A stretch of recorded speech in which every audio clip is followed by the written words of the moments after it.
আফসোস লাগে মৌলভী সাহেব, যখন মসজিদে থাকি তখন বুড়া বাপজি 40 বছর 50 বছর হয়ে গেছে, জিজ্ঞাসা করি ভাই একটু বাসর ঘরে দুয়াটা বলেন তো মুখটা তো বলছে আর লজ্জা দিয়ে না। সন্তান বড় বড় হয়ে গেছে, বিয়ে হয়ে গেছে, বেটিদের বেটার বিয়ে দিয়ে গেছে, বৌমা চলেছে, এখন পর্যন্ত বাসর ঘরের দুয়াটা জানে না। তা আমি ওই জন্য বললাম তা এখন তো বলবেন হবেই তো, আপনি যেমন বলছেন যে বউরে আমি চালাবো তো উল্টা বউ আমারে চালাবে না কেন? আপনি যখন বিয়ে করে নিয়ে এসেছেন, বিয়ে করার পর মাথায় হাত রেখে চুল ধরে যে একটা দোয়া বলতে হয়, কে কয়জন বলেছেন? এখানে ভাই একজন আছেন মাশাআল্লাহ। তো এই দোয়াটা আমরা প্রায় লোকই এটা জানি না। জানি আল্লাহুম্মা ইন্নী আসআলুকা খায়রা ওয়া খায়রা মা জাবালতা আলাইহি ওয়া আউযুকা মিন শাররিহা ওয়া শাররি মা জাবালতা আলাই। এই দোয়াটা আমরা কজন জানি? তবু একটা ছোট্ট একটা দোয়া, অথচ এই দোয়া আমরা মুখস্থ করি নাই। এরপরে আপনাকে কি করতে হবে? 2 রাকাত স্বামী স্ত্রী একসাথে সালাত আদায় করতে হবে, নফল সালাত আদায় করেছি, করেন নাই তো করবেন কি করে? আপনিও যে আপনার স্ত্রীও, তাই জন্য আমি আগে বলিনি, এবার আজকে 2 বার বলা হবে, আমার কথাটা ভিডিও রেকর্ড হবে। আজকে আসলে জেনার সেঞ্চুরি চলছে। আপনি তো আগে বিবাহ করেছেন, কত মেয়ের আপনি ইজ্জত নষ্ট করেছেন, পাননি কাউকে। তা আপনি 9 নম্বর একটা মেয়েকে বিবাহ করেছেন, আপনি 8টাকে পছন্দ করেছেন দুনিয়াতে, দুয়া তো জীবনে কোনোদিন শিখে নাই, তো আপনি 9 নম্বর বিয়ে করে নিয়ে এসেছেন। তো আপনার বাপ বলছে বেটা তোর জন্য আমি বউ দেখেছি রে।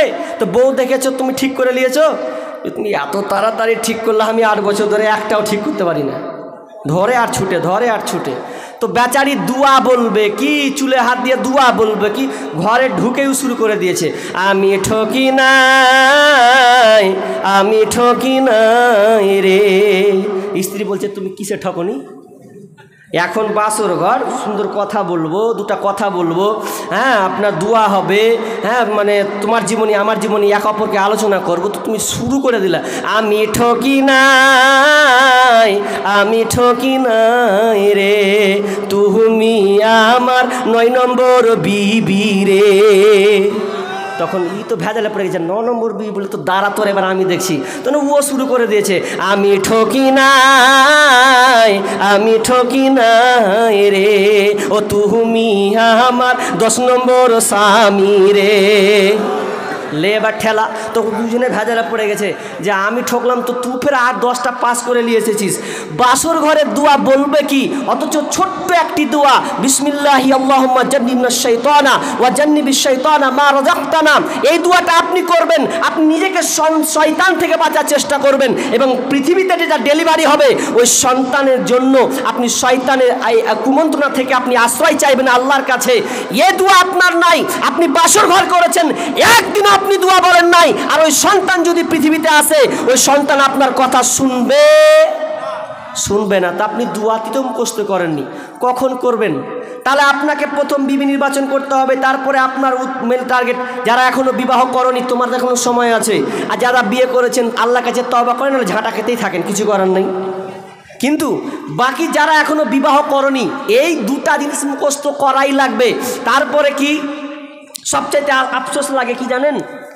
যে বিয়ে করার পর, মিলন হওয়ার পর, যে বাসর ঘর হওয়ার মানে স্বামী স্ত্রী মিলন করার পর যে আমাদের ফরজ গোসল করতে হবে, এটা আস্তে আস্তে প্রায় বিলুপ্ত হয়ে গেছে।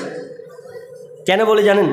আমার পরিবারে বা আমাদের পরিবেশে বা গ্রামে এত মেয়ে বিবাহ করলো আর এত ভাই বিবাহ করলো, ওকে সকালে একদিনও গোসল করতে দেখতে পাই না। গোসল কখন করলি তুই? হ্যাঁ, তো ও মনে মনে ভাবছে যে আমি গোসল করবো তো লজ্জা লাগবে, মা দেখবে, আব্বা দেখবে, আব্বা আছে একটা কল, কত জ্বালা না, কত জ্বালা। তা আমাকে উচিত, তুই কি জীবনে তুই স্ত্রীর কাছে সুতি লোক, তাহলে কীভাবে রে? তুই ফেরেস্তা তোরা নাকি? বিছানায় যে ঘুমাস তো তোরা কি ফেরেস্তা? একদিনও কি তোদের সেরকম হয় না যে তোরা বলছিস যে মা বাপ জেনে নেবে, তো শুচ্ছি তখন লজ্জা লাগে না? একসাথে যে ঘুমাচ্ছি, এতে তো লজ্জা করা দরকার ছিল। অথচ বিশ্বনবী বলছেন যে কেউ যদি 5টি কাজ করে, কেউ যদি 5টি কাজ করে, সে ব্যক্তি জান্নাতে চলে যাবে। 5টি কাজ কি বলবো বলছেন, মানবেন তো? বলার দিকে তো খুব 5টি আমল। 1 যেই ব্যক্তি প্রতিদিন 5 ওয়াক্ত সালাত রুকু সেজদা ঠিক মতন আদায় করবে, প্রতিদিন সঠিক মতন 5 ওয়াক্ত সালাতকে সে আদায় করবে, সে ব্যক্তি জান্নাতে যাবে। নাম্বার 2, যে ব্যক্তি রমজান মাসের রোজা পালন করবে। নাম্বার 3, যে ব্যক্তি যার অর্থ সম্পদ টাকা কড়ি পয়সা আছে, সেই তার জাকাত দেওয়ার সামর্থ্য হলে সে জাকাত আদায় করবে। এবং 4 নম্বর হচ্ছে, সে যদি হজ করা তার সামর্থ্য থাকে তাহলে তাকে হজ করতে হবে। আর 5 নম্বরে বিশ্বনবী বললেন যে আমানত রক্ষা করবে। কটা বললাম ভাই? 5টা। এবার শেষের নম্বর আমানতের ব্যাপারে সাহাবীরা বুঝতে পারলেন না। ইয়া রাসূলুল্লাহ, আপনি আমানতের ব্যাপারে কি বলেন, তা আমানত তো বুঝতে পারলাম না। তখন বিশ্বনবী বলছেন আমানত হচ্ছে নাপাকির গোসল করা। আসলে এটা খুবই কঠিন, কঠিন নয়, আপনাকে বলি, একটু ব্যাখ্যা করলে বুঝতে পারবেন কেন কঠিন। জিহাদে যুদ্ধ করা সহজ আছে, এটা সহজ। নামাজ পড়া সহজ, কিন্তু ফরজ গোসল করা খুব কঠিন কাজ। কেন বলছি? এই জন্য কঠিন কাজ যে আপনি এই যে ঠান্ডার মৌসুম চলছে, এই ঠান্ডা মৌসুমে যদি বাই চান্স বাথরুম টয়লেট এগুলো যদি ব্যবস্থাপনা না থাকে তো ওর কপাল খারাপ। আর যারা পুকুরে গোসল করে ওদের তো আরোই চলবে না, কে 12টা 1টার সময় পুকুরে যাবে এ নিয়ে তার টেনশন শুয়ে, হারে কে দেখে ফেললে আমার সর্বনাশ হয়ে যাবে। নাপাকির গোসল করা এত কঠিন কাজ, অথচ বিশ্বনবী বলছেন কেউ যদি এটা করে দেয় তাহলে তার জন্য জান্নাত, সে জান্নাতে চলে যাবে। কিন্তু আমরা নাপাকির গোসল কয়জন করেছি? করি না, লজ্জাবোধ মনে করছি। অনেক সময় স্বপ্ন দোষরে লজ্জাবোধ করি, অনেক মায়ের অনেক বোনের পিরিয়ড হলে লজ্জাবোধ মনে করি যে আজকে আমার পিরিয়ড হয়েছে, এখন রাত্রে মাগরিবে হয়েছে, গোসল করব কি না হবে। মা জিজ্ঞাসা মানে মায়ের কাছে হয়তো কেমন লাগবে, আব্বা আছে এটা কেমন লাগবে, এই টেনশন আপনার শুরু করে। অথচ এটা আপনার আমানত, এটা হচ্ছে আপনার আমানত। এই আমানত আপনাকে রক্ষা করতে হবে। নাপাকি আজকে বর্তমানে আমরা প্রায় লোক, ছেলেরা মেয়েরা পর্যন্ত 8টা 10টা 11টা পর্যন্ত দুপুর পর্যন্ত সে নাপাক অবস্থায় থাকে, কিন্তু সে পবিত্র হচ্ছে না। আশ্চর্য লাগে। এগুলো আপনি কখন করবেন? তাহলে কি করলাম? ফরজ গোসল করা লাগবে। তারপরে নাম্বার 4 নাম্বার হচ্ছে যখন আপনি মিলন করলেন, মিলন করার পর আপনি আল্লাহকে বলবেন রব্বি হাবলি মিনাস সালিহিন, আল্লাহ তুমি আমাকে নেক সন্তান দান করো। আমরা সন্তান চাই, কিন্তু কি চাই? আল্লাহ একটা আমাকে সন্তান দাও, কিন্তু কোনোদিন বলি ভালো সন্তান দাও? বলি না। না হয় বলি ছেলে দাও, না হয় মেয়ে দাও, কিন্তু কোনোদিন বলি না রব্বে হাবলি মিনাস সালিহিন, আল্লাহ তুমি আমাকে নেক সন্তান দান করো। এটা আমরা চাই না। বরং আজকের মানুষ বড়নি মহারাম, আল্লাহকে বাদ দিয়ে দোয়া করবে কি? তারা মাজারে চলে গেছে, মাজারে গিয়ে তারা বলছে, আজকালকার মেয়েদের তো বলাই যায় না, মেয়েরা মাজারে গিয়ে সন্তান চায় কি চাই না? আপনাদের এদিকে চাই না? না, আমাদের ওইদিকে চাই। আমি পরশুদিনকে একটা কথা শুনেছি, আপনার হেসে মরে যাবেন। কি কথা জানেন? মেয়েরাই বলছে, আর আমি ওখানে আছি, তোরা বলছে যে ন্যাংটা বাবার ওই লিঙ্গ ধুয়ে যে পানিটা বের হয় ওটা যদি খায় তাহলে আল্লাহকে সন্তান দেবে। বা সাংঘাতিক কথা। এটা মেয়েরা বলছিল। কি বলছে?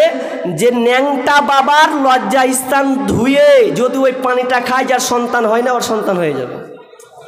কত বড় নিমহারাম এ চলছে বর্তমানে। জায়গায় জায়গায় ফিতনা শুরু হচ্ছে। আর মাজারে কে কি বলছে? একটা সন্তান দে রে বাবা, মিন্নতি করি তোর দরবারে, একটা সন্তান দে রে বাবা, মিন্নত করি তোর দরবারে। যদি জিন্দা পাতা, যদি মরা পাতা, পরে গাউসের উপরে, ছেলে হবে ঠিকই সেজে যাবে মরে। যদি জিন্দা পাতা, যদি টাটকা পাতা, পরে গাউসের উপরে, ছেলে হবে রে বাবা যাবে বেঁচে। অথচ সন্তান দেওয়ার মালিক কে? আল্লাহ। আল্লাহ সন্তান দেয়, আর আল্লাহকে বাদ দিয়ে তারা চলে গেছে মাজারে। অথচ আল্লাহ বলছেন লিল্লাহি মুলকুস সামাওয়াতি ওয়াল আরদ, আসমান জমিন তার রাজত্ব যিনি আছেন তিনার হাতে যিনি রাজত্ব আছেন সেই আল্লাহর কাছে আমাদের সন্তান চাইতে হবে। ইয়াখলুকু মা ইয়াশা, আয়টা ভুলে গেলাম, ইয়াখলুকু মা ইয়াশা ওয়া ইয়াহাবু লিমান ইয়াশাউ ইনাসা ওয়া ইয়াহাবু লিমান ইয়াশাউ যুকুরা আও ইউযাব্বিজুহুম যুকরানা ওয়া ইনাসা। আল্লাহ সুবহানাহু ওয়া তাআলা বলছেন, আমি যাকে পুত্র সন্তান দান করি, আমি কাউকে পুত্র দিই, আবার কাউকে কন্যা দিই, আবার কাউকে পুত্র সন্তান দান করি, আবার কাউকে পুত্র এবং কন্যা উভয় দান করি, আবার কাউকে আমি বন্ধা করে দিই, বাঝা করে রাখি। এটা আমার হাতে, একমাত্র আমি ছাড়া পৃথিবীর কেউ এটা দিতে পারে না। অথচ আমরা আজকে আল্লাহকে বাদ দিয়ে আমরা মাজারে তাবিজ ঝুলিয়ে আর কিছু করে আমরা সন্তান চাচ্ছি। অথচ ইব্রাহিম আলাইহিস সালাম একজন নবী হয়ে আল্লাহকে বলছেন, রব্বি হাবলি মিনাস সালিহিন, হে আল্লাহ তুমি আমাকে একটা নেক সন্তান দান করো, নেক সন্তান তুমি আমাকে দাও। তাহলে আমরা কি করব? সন্তান কার কাছে চাইতে হবে? আল্লাহর কাছে চাইতে হবে। এরপরে আমি চটচট করে কাটছি, অসুবিধা নাই। এবার সন্তান হলো, এবার সন্তান হওয়ার পরে আপনি তার জন্য কি করবেন? সন্তান যে পৃথিবীতে আসলো, তা আসার পর কি করবেন? অথচ বিশ্বনবী বলছেন, কুল্লু গুলামিন রাহিনুন বিআকিকাতিহি। বিশ্বনবী বলছেন, যখন একটা সন্তান পৃথিবীতে আসে, এটা সন্তান তার কি আকিকার সাথে সম্পৃক্ত থাকে, আকিকার সাথে সম্পৃক্ত থাকে। এই সন্তান যখন পৃথিবীতে আসবে তখন তাকে কি করতে হবে? সপ্তম দিনে একটি পশু জবাই করে দিতে হবে, পশু জবাই করে দিতে হবে। পশু কিন্তু আমরা জবাই করি কখন জানেন? আমরা আজকে সুন্নাহটাকে মানছি না। 7 দিনে দিন করি, সপ্তম দিনে করি না। ফতুয়ালায় মৌলভী সাহেব 10 দিন পর করা যাবে না, 1 মাস পর করা যাবে না। কেন আপনি এটা করবেন কেন? অথচ সুন্নাহ হচ্ছে 7 দিনে সপ্তম দিনে করা। সপ্তম দিনে আপনার সন্তানের জন্য আপনি 2টি পশু আপনি কি করবেন? কুরবান দিবেন। কিন্তু আমরা এটা করি না, 14 দিন 80 দিনে ঘাটা তাকাই। আর কি আমি চটচট করে বলছি, ব্যাখ্যা করছি না। তারপরে কি বলছেন বিশ্বনবী? বলছেন, এরপরে তুমি সন্তানের মাথাকে নাড়িয়ে দাও, মাথাটাকে নাড়িয়ে দাও। ওয়াইহুলাকু রাসুহু, তুমি তার মাথাটাকে নাড়া করে দাও। ওয়ায়ুসাম্মা, এবং তার জন্য তুমি একটা কি করো? সুন্দর নাম রাখো। আমরা নামের দিক দিয়ে খুব পিছিয়ে আছি। ভালো নাম আমাদের পছন্দ হয় না, বলি আবু বকর রাখেন তো রাখি না, ওমর রাখেন রাখি না। একজন বলছে যে মৌলভী সাহেব আমার ছেলের জন্য একটা নাম রাখেন তো। কি নাম রাখবেন? আবদুল্লাহ রেখে দেন। এই বুড়া বুড়া লাগে, আবদুল্লাহ নাম বলে বুড়া বুড়া লাগে। তাহলে আপনি এক কাজ করেন, খাব্বাব রাখেন। খাব্বাব রাখবো তো আমার চাচাতো ভাইয়ের নাম, কি করে রাখবো? তখন মুসা বলছেন, আপনি তাহলে রেখে দেন, কি রাখবেন? তারপর বলছে, কারো নাম লিব না, আমি নিজে খুঁজবো। তখন আপনার কম্পিউটারটা খুঁজে নাম সার্চ করছে, নাম সার্চ করতে করতে করতে করতে একদম এমন নাম পেয়েছে জীবনে কেউ শুনেনি। নাম থিয়ে দিয়েছে ব্রেন সার। কি নাম বললাম? কোনো নাম পছন্দ হলো না, তবে নাম ব্রেন সার রেখে দিয়েছে। তো পাশের লোক জিজ্ঞাসা করছে যে ব্রেন সারের তর্জমা জানিস তো? যে ওটাই দেখা হয়নি জি ভাই, কিন্তু নামটা রাখলাম। কি নাম কেউ রাখেনি, ব্রেন সার নাম রেখেছে। ও তো বলছে সার্চ কর গুগলে, দেখ গুগলে তোর তর্জমাও দেখ। গুগলসে যখন সার্চ করে দেখছে তো দেখে আমার মন টন খারাপ হয়ে গেছে যে কী নাম রাখবো আমি, তর্জমাও দেখিনি। তখন বলছে কী আছে কহনা রে ভাই? বলছে আর শুনিস না ভাই, শুনিস না, হামসালা গুগল খুলে দেবো, এখানি খুলে বের করলো। তাহলে বাদ দিয়ে বলছে ব্রেন সার কী জানিস? ব্রেন সার মানে হচ্ছে ইংল্যান্ডের একটা পুলিশের একটা পালিত কুকুর ছিল, ওই কুকুরটার নাম হচ্ছে ব্রেন সার। তো ভেজালে পড়ে গেছে, ব্রেন সার নাম রাখতে কোনো কুকুরের নাম দিয়ে ব্রেন সার নাম, ভারী মুশকিলে পড়ে গেছে। কি করা যায়? তো নাম রাখবেন, আপনি চয়ন করবেন। একজনের নাম রেখেছে কি জানেন? বুলেট। ছাক্কাস নাম পেয়েছে ও। পুলিশ যখন ধরেছে তো ওকে বলছে, ম্যাগাজিনের খবর বলছি, ও যখন বলেছে বুলেট, তুই তো মাথা খারাপ সালা, বুলেট নাম রেখেছে তো আকামকুম করবেই, তো বাপকে ডাক। ওর বাপকে যখন ডেকে সে বলছে আপনার বেটা আকামকুম করেছে, কি করে মানুষ করছেন, তা আপনার ছেলের নাম কি? বলছে বুলেট। বলছে এই এক কাজ করবে, এই ছেলেটাকে ছাড়, ওর বাপকে ভর জেলে। নাম রেখে দিয়েছে বুলেট, উল্টাপাল্টা নাম রাখবেন। ভালো নাম, অর্থবহ অর্থাৎ অর্থর সঠিক যেটা ভালো আসবে সেটা দেখে আপনি নাম রাখবেন। তা আপনার নাম রেখে দিচ্ছে পিন্টু, সেন্টু, বল্টু, লালটু, ফালটু, এগুলো কোনো নাম হলো গো? এখন অনেকের আছেন তো রাগ করছেন, হয়তো রাগ করিয়েন না ভাই, নামগুলো ভালো রাখেন। আল্লাহ তাআলা প্রত্যেক ব্যক্তিকে বিচারের দিন কিয়ামতের দিন নাম ধরে ডাকবেন, তো নামটা অন্তত ভালো রাখেন। আমি একটা আপনাকে জয়ীফ হাদিস বলি, যেহেতু ওখানে শিক্ষা আছে, আগে বলেছি জয়ীফ হাদিসটা। একজন সাহাবী, একজন লোক তার ব্যাটার উপরে মানে নালিশ করতে এসেছে যে ব্যাটা আমাকে মেরেছে। ওই লোকটা আমিরুল মুমিনের কাছে গিয়ে বলছেন, আমিরুল মুমিনিন খলিফাতুল মুসলিমিন, আমার সন্তান আমাকে আজকে মেরেছে, আমাকে মারধর করেছে, আমার সন্তান আমার সঙ্গে খারাপ অন্যায় আচরণ করেছে। এবার আমিরুল মুমিনিন বলছে, দেখো তোমার ওই সন্তানকে, কেন তোমাকে মারা হলো, এর বিচার তো করতেই হবে। এবার ওই সন্তানকে ধরা হলো। সন্তানকে ধরার পর এবার ওই আমিরুল মুমিনিন উমর বিন খাত্তাব রাদিয়াল্লাহু তাআলা আনহু ওই ছেলেটাকে জিজ্ঞাসা করছেন, বলো কেন তুমি তোমার বাপকে মেরেছ? এবার ওই সন্তানটা বলছে, আমিরুল মুমিনিন, আপনি আমার বিচার করার আগে আপনাকে কয়েকটা আমি প্রশ্ন করব।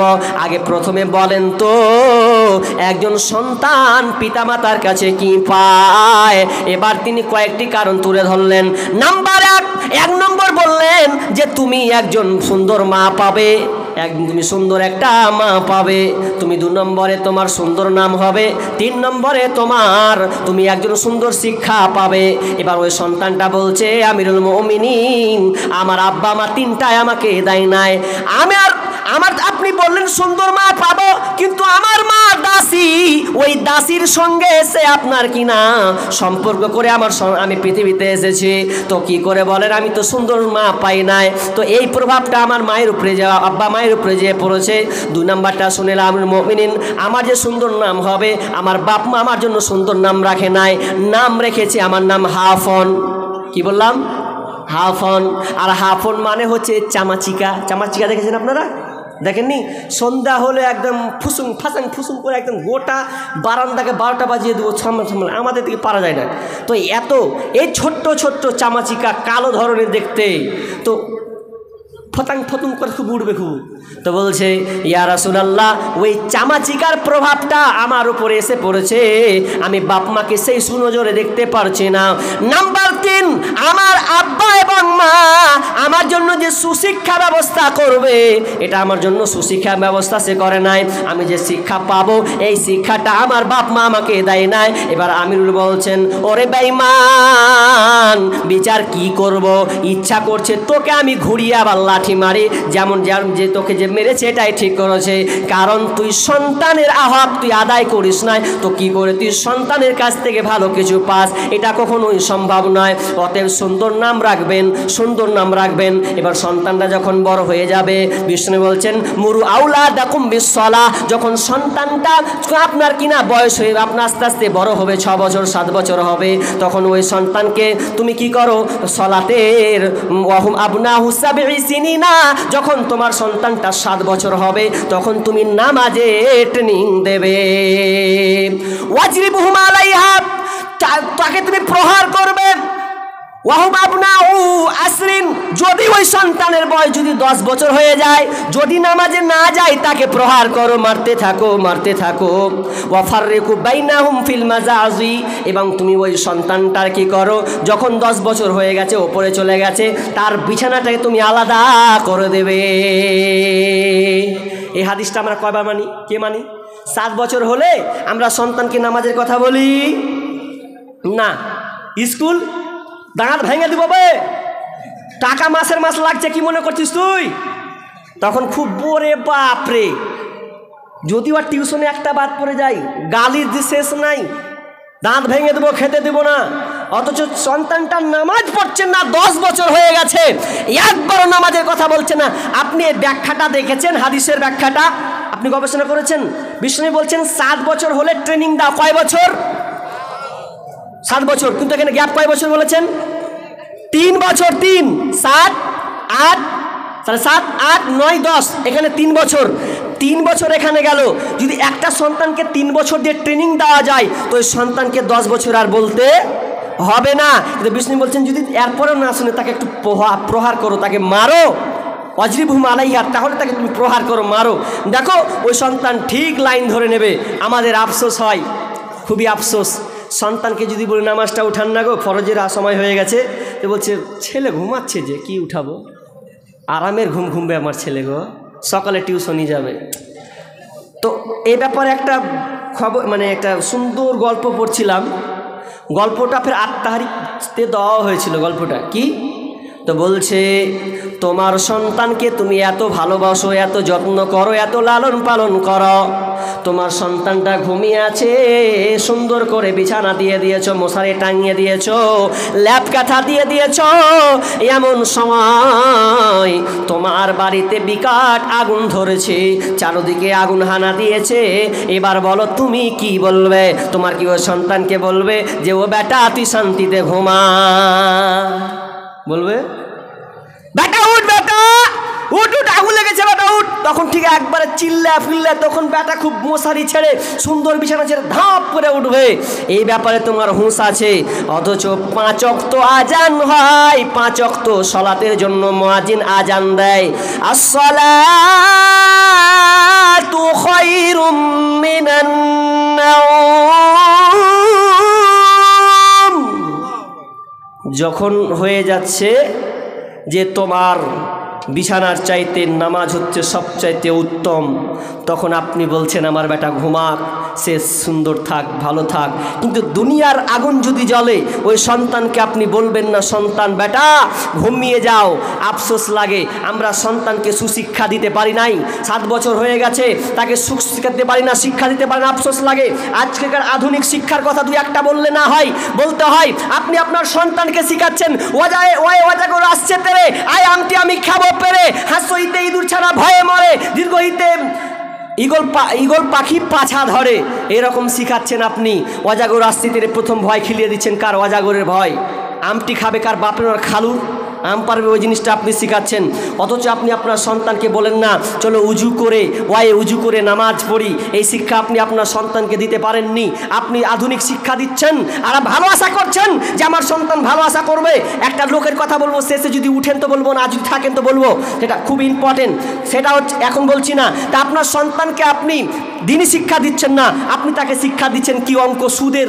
আপনার ছেলে স্কুল গিয়ে কিসের অঙ্ক করে? সুদ, চক্রবৃদ্ধি হার, এই সুদ চক্র তাকে শেখানো হয়। আপনার ছেলেকে শেখানো হয় না যে বেটা আজকে জোহরে 4, আসরে 4 রিকাত, বলো যোগ করলে কয় ওয়াক্ত হচ্ছে। এই শিক্ষা আপনি আপনার সন্তানকে আপনি দেননি, আপনার সন্তানকে আপনি দেননি। আপনার সন্তানকে আপনি কবিতা শিখিয়েছেন, হাট্টি মাটি ডিম তারা মাঠে পারে, ডিম তাদের খাড়া দুটো সিং ভেজে আছে, কোন পাখির পে খাড়া দুটো সিং আছে? আপনি তো ভুল শিক্ষা দিয়েছেন আপনার সন্তানকে, শেখান নাই, আপনি তো ভালো শিখান না। আর ছোটোতে শিখেছিলাম আপুরাম বাপুরে, কোথা যাস বাপুরে, আই বাবা দেখে যা, দুটো সাপ রেখে যা, যে সাপের চোখ নাই মুখ নাই, মারে শুধু ফোঁস ফাঁস কিনা কিরকম করে না, এই যে এই দুয়াটা খুব শিখিয়ে দিয়েছে। বিষ নাই ফোঁস ফাঁস মারে তো বলে বিষ লাগবে না বলে, হ্যাঁ?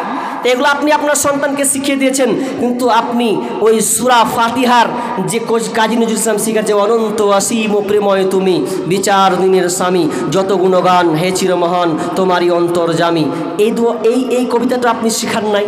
এই না শিখার কারণে আপনি আপনার সন্তানকে আপনি ঘুমাচ্ছেন, ঘুমানোর যেমন বলছেন হেই হালার পোহালা ঘুমাবি, দিবত ফাটিয়ে দেবো।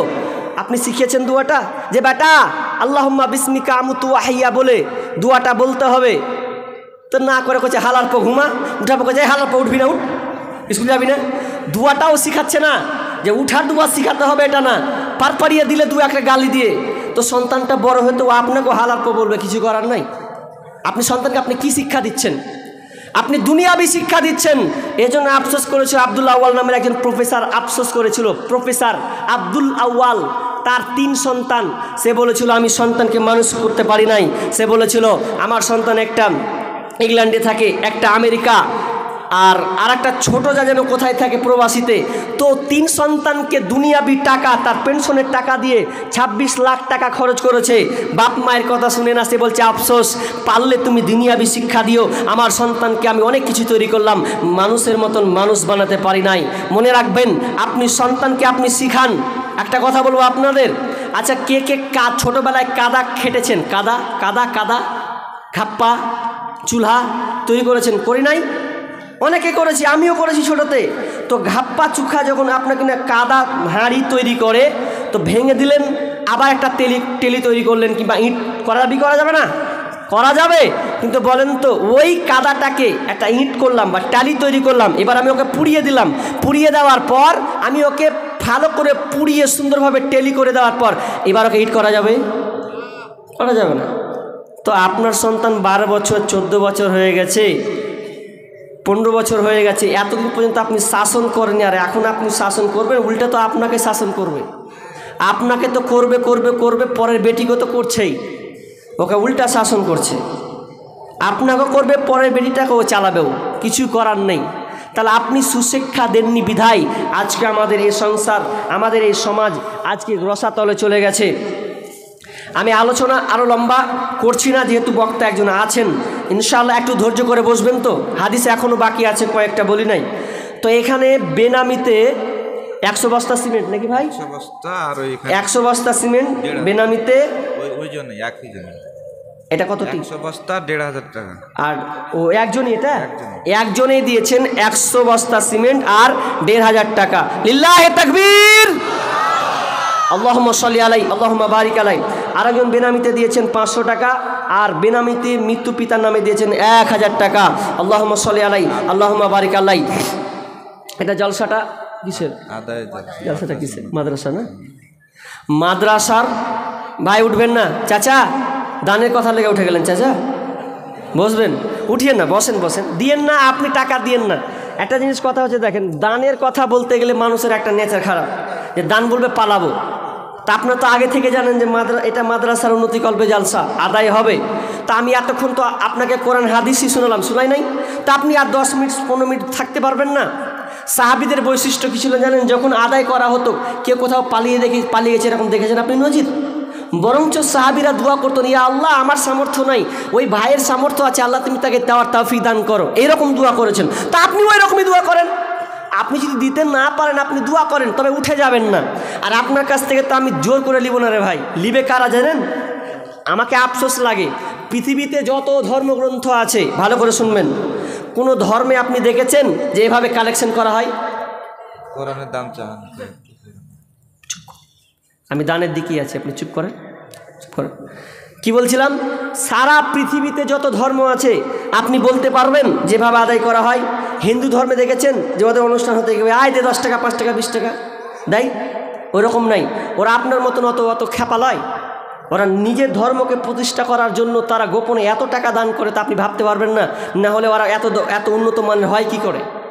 এত খ্রিস্টানেরা ওরা কোনো দিন সেলফি মেরে মানুষকে দেয় না, গোপনে দেওয়ার চেষ্টা করে। ওরা উন্নত মানের সবাই চাই, কিন্তু আমাদের আফসোস, আমরা বলছি দে ভাই দে দে দে, তো পাই না। যখন ডাকাত যখন মানে গলায় ছুরি ধরে নেবে, দেব যখন লে বাপ লে লে লে বাঁচে, জানটা বাঁচা আমার, যখন গলায় ছুরি ধরে লে বাপ লে, আর আমি বলছি দে বাপ দে, তখন আর পাওয়া যায় না। ডাকাত যখন গলায় ছুরি ধরে দিবে লে বাপ জালিবি লে, সবই লে, কিন্তু আমার জানটা বাঁচা। আর আমরা যখন দুটা টাকার কথা বলি যে দে ভাই, নিজেকে বা আব্বার জন্য, মায়ের জন্য, পরিবারের জন্য, তখন আর টাকা বের হচ্ছে না। কিন্তু এটা লজ্জাজনক। দান তো ধার এক কর থেকে চলে যাবে, এটা চাইতে হবে কেন? তো আফসোস লাগে। এরপরেও যদিও নিয়মটা এরকম হয়েই গেছে, কিন্তু আমাদের নিয়মটা চেঞ্জ করা উচিত, যদিও আমি এতে একমত নয়। তো এই দানটা বললাম। এবার কোন আল্লাহর বান্দা আছেন যে 1000 টাকা করে 10 জন দিবেন? 1000 টাকা করে 10 জন, বেশি চাইনি আমি, আগে তো শুরু করি। 10 জন 1000 টাকা করে দিবেন বাবা মায়ের জন্য। আসলে সবচাইতে দুঃখজনক কি জানেন? বাপ মা ছেলেদের জন্য গাড়ি বাড়ি ধন দৌলত সব কিছু তৈরি করে দিয়ে গেছে, তো সুসন্তান করতে পারে নাই বলে আজকে আমাদের এই সমাজের রসাতল।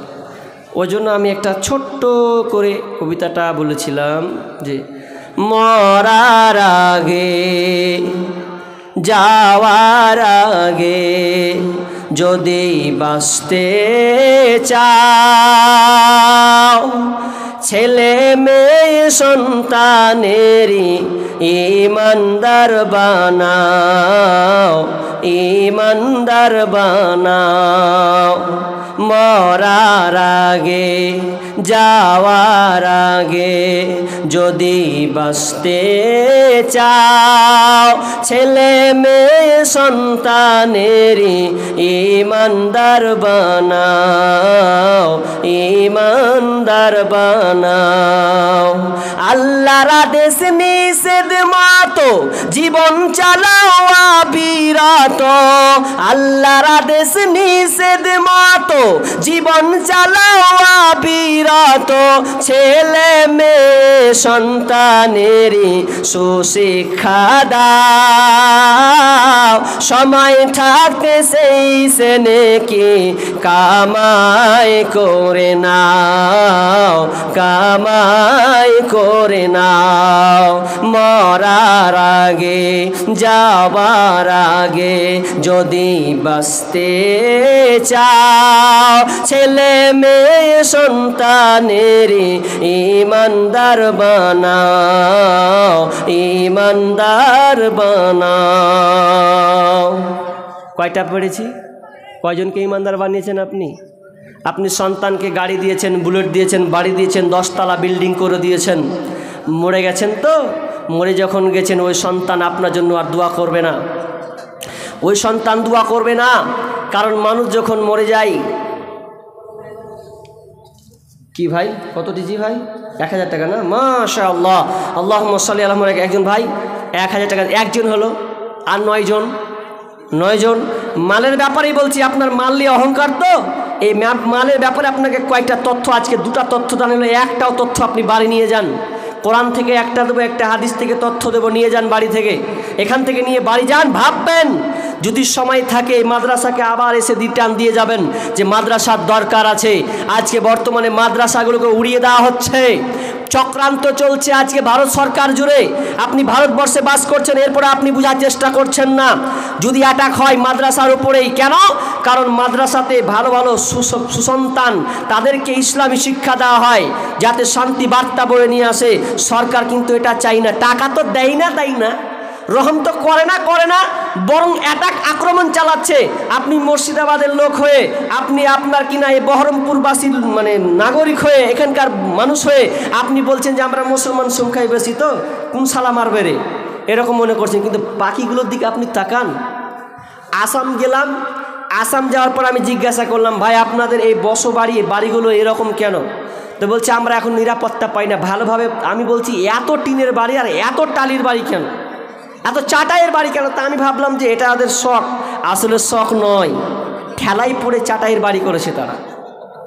কারণ সেই সরকার একেবারে জঘন্য সরকার। তাদেরকে যদি বাড়ি করা হয়, আক্রমণ মুসলমান বলে তাদের উপরে অ্যাটাক করা হয়, তার বাড়িকে ভেঙে ফেলা হয়। কত জায়গা আমাকে ঘুরিয়ে দেখালো যে এরকম অবস্থা। আমরা নিরাপত্তা আছি, সুন্দর বাড়ি, 10 তলা 5 তলা রং করা মার্বেল সহ বাড়ি করছি। তবে মনে রাখ